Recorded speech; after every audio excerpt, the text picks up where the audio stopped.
Vždy som si myslela, že sa musím o každého starať a musím dávať, musím byť nápomocná. My nemusíme nič a ja nemusím nič.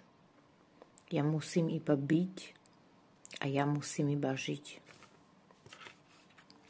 A po tých rozchodoch, alebo keď náhodou dojdeš na to, že muž tvojho života alebo žena tvojho života nie je to, o čom si snívala, tak proste zavreš všetko a venuješ sa samej alebo samému sebe. Čo som robila ja? Bolo úplne extrémne. Ja som sa uzavrela od každého jedného, odpojila od každého jedného človeka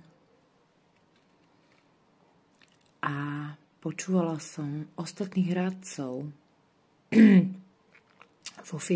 vo fyzikálnom svete, čo mám robiť a ako mám robiť.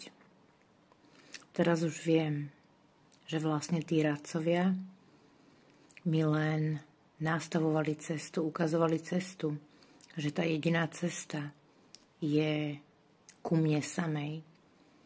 Vzhľadom k tomu, že som mala veľmi veľké nádeje,